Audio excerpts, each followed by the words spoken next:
kekayaan, penggantian biaya perawatan atau pengobatan, kerugian yang jadi transportasi dan seperti sama lah seperti restitusi Bu. Kerugian yang dialami yang diganti oleh negara. Gitu. Berarti memang yang dialami oleh negara gitu Pak ya. Yang dialami oleh korban tindak pidana akan diganti oleh negara karena pelaku tindak pidana tidak mampu untuk membayar ganti rugi yang timbul terhadap. Menentukan kompensasi kira-kira seperti apa Pak? Langkah-langkah Ada WhatsApp nih. Langkah-langkahnya seperti apa? Mungkin mencantumkan langkah untuk data mengajukan diri ya. kompensasi itu mengajukan permohonan kompensasi kepada LPSK Bu. Ke LPSK Dia ya. mengajukan permohonan kompensasi itu ke LPSK, baru LPSK akan mengajukan ke pengadilan negeri atau pengadilan hak asasi manusia. Diwakilkan oleh LPSK nanti untuk kompensasi. Ya.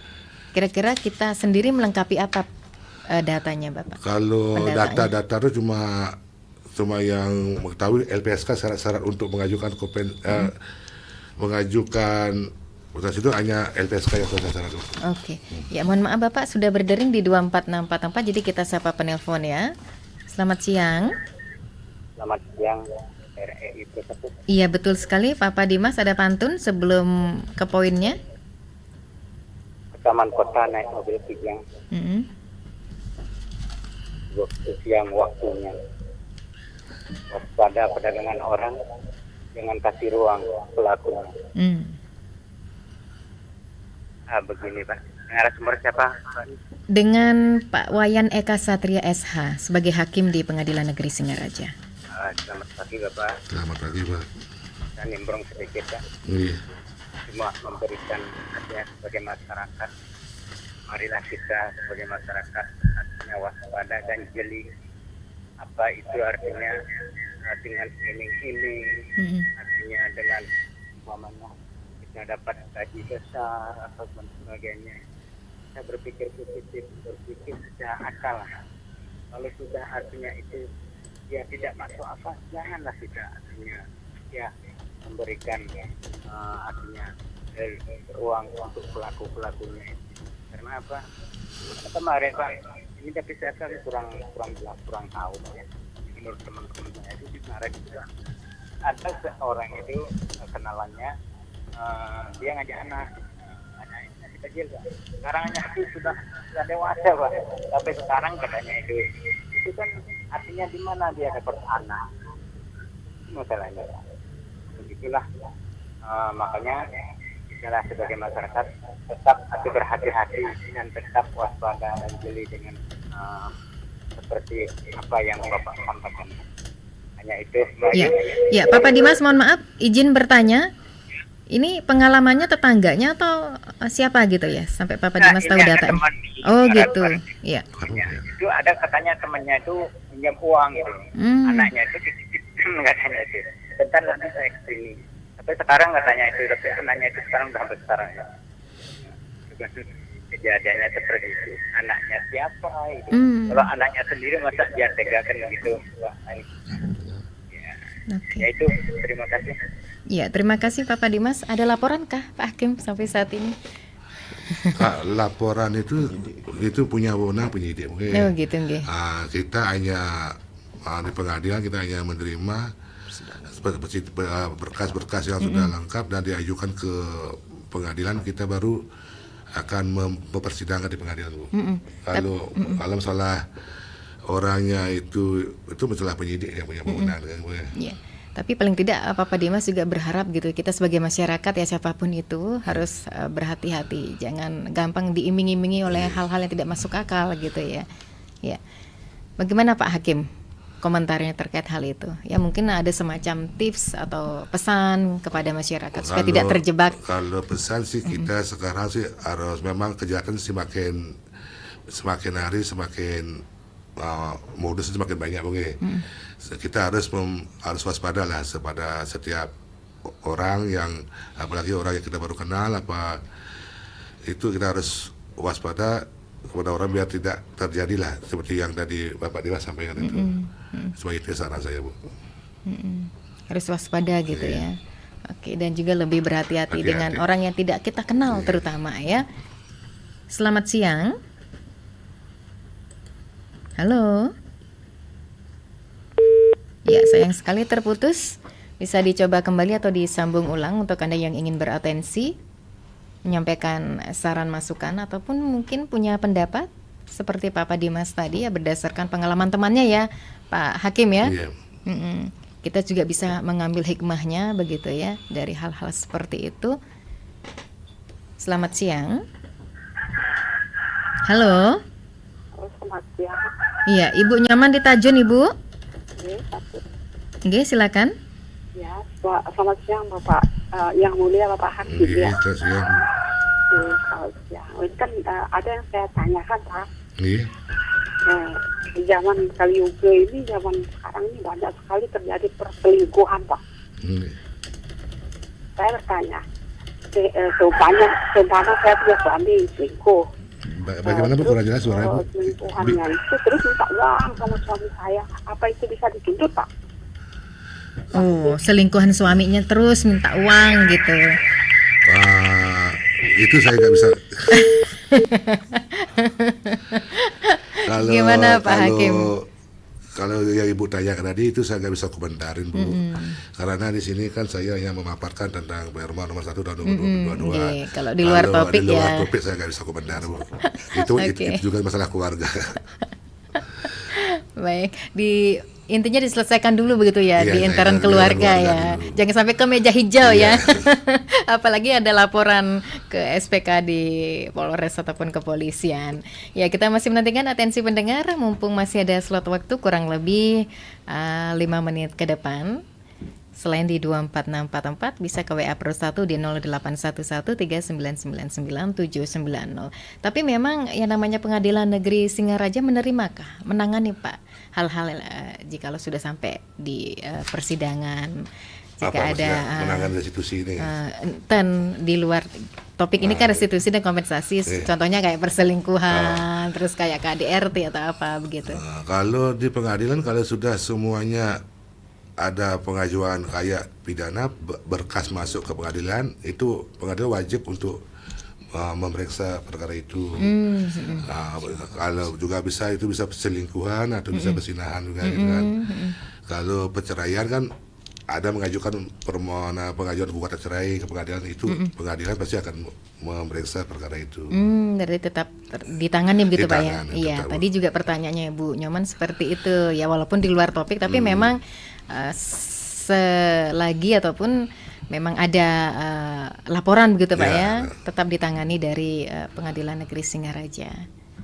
Kalau masalah laporan kan punya wewenang kan penyidik. Kalau kita kan hanya pada berkas masuk pengajuan, baik itu berkas pidana maupun berkas perdata, gitu kita pengadilan akan memeriksa perkara itu. Kalau masalah proses menentukan dia sinah atau enggak kan penyidik yang punya wewenang dulu. Iya. Yang penting berkas sudah masuk di meja masuk, hijau, meja hijau, ditangani gitu ya Pak iya. ya. Baik, kita masih menantikan atensi pendengar, kurang lebih ada slot waktu 2 menit ke depan dalam dialog di kesempatan siang hari ini seputar topik pengajuan restitusi dan kompensasi kepada korban tindak pidana ya. Tadi sudah panjang lebar disampaikan oleh narasumber, restitusi adalah ganti kerugian gitu yang diberikan kepada korban oleh pelaku tindak pidana atau pihak ketiga Pak ya. Iya, Bu. Ini berdasarkan Perma Pak ya. Perma nomor 1 tahun 2022. Inggih, dan bentuk restitusi ini diberikan kepada korban tindak pidana itu berupa ganti kerugian atau kehilangan kekayaan, benar Pak ya? Benar. Dan atau penghasilan, kerugian baik material maupun imaterial yang ditimbulkan akibat penderitaan yang berkaitan langsung sebagai akibat tindak pidana. Penggantian biaya perawatan medis bagaimana Pak, atau psikologis masuk juga Pak ya? Masuk juga, Bu. Kerugian lain yang diderita korban sebagai akibat tindak pidana itu termasuk biaya transportasi ya Pak ya, biaya pengacara atau biaya lain yang berhubungan dengan proses hukum.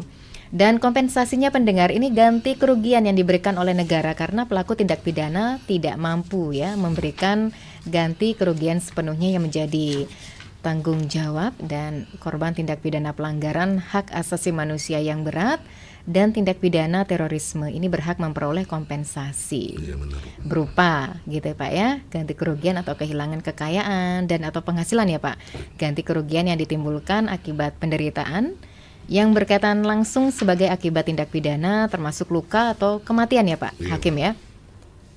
Serta ada juga pendengar penggantian biaya perawatan dan atau pengobatan serta kerugian material dan imaterial itu yang diderita korban sebagai akibat tindak pidana. Jadi kompensasi bagi korban pelanggaran HAM berat itu dapat diberikan dalam bentuk non uang, ya bisa ya Iya, Pak ya, bisa, Bu. atau natura ya disebutnya Pak. Iya, Bu. Itu pemberiannya langsung atau mungkin ada prosesnya Pak atau tahapan-tahapannya? Itu ada tahap-tahapnya, Bu. Nanti setelah kompensasi tersebut dikabulkan pasti ada tahap-tahapan untuk gimana caranya untuk dapat ganti rugi tersebut dikeluarkan sama negara. Itu pasti ada tahap-tahapan yang tahap-tahapannya LPSK ya, yang mengetahui LPSK, Bu, yang mengetahui tahap-tahapan itu. Oke, jadi bertahap Pak ya intinya Bertahap, ya. iya. Dan prosedur pengajuan kompensasi ini sama dengan pengajuan restitusi Pak? Sama, Bu. Tapi prosedur kompensasi itu hanya bisa diajukan sebelum ada putusan pengadilan yang punya hukum tetap, itu harus sudah mengajukan kompensasi. Kalau sesudah nggak bisa, Bu. Dari perma itu sebelum ada putusan kompensasi harus diajukan terlebih dahulu. Kalau restitusi kan berbeda, bisa diajukan sebelum putusan pengadilan dan sesudah ada putusan pengadilan, kuat hukum tetap. Gitu, Bu. Kalau ini restitusi itu harus sebelum putusan pengadilan, harus bisa diajukan. Oke, baik Bapak, karena keterbatasan waktu ini sebagai penutup Pak ya, kalau yang namanya pesan penting, yang namanya pemaparan yang ingin lebih detail bisa disampaikan ke pendengar begitu, mungkin tips Nah, kalau semacam tips ya kalau Pak ya. tips saya itu cuma menyarankan kepada orang tua harus mengawasin sekarang anak-anaknya yang menginjak remaja untuk menghindari tindak pidana pencabulan dan atau tindak pidana yang lain ya, Bu. Harus bisa, sebagai orang tua harus kita mengawasi lah kelakuan anak-anak kita biar terhindar lah dari tindak pidana yang dilakukan anak-anak kita di luar, Bu.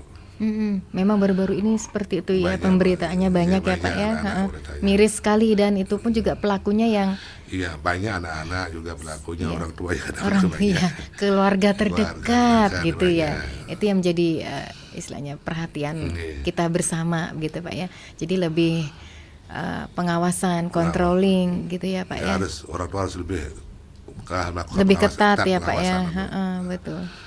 Ya terutama kepada anak-anak Jangan perempuan. gampang percaya Iya. walaupun dengan keluarga terdekat ya Pak ya, terdekat, kan ya. jadi begitu ya kesimpulannya Pak ya. Iya benar, Bu.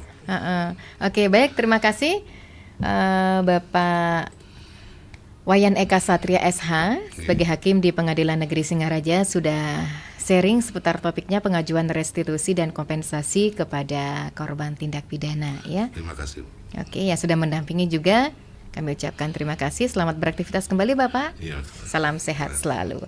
Ya, pendengar, sesaat lagi umat Hindu Sedharma tentu saja hening sejenak untuk mengaturkan puja Trisandia, dan tepat pukul 12 waktu Indonesia Tengah kami akan bergabung bersama Pro 3 Jakarta dalam Warta Berita Olahraga. Tetap bersama kami.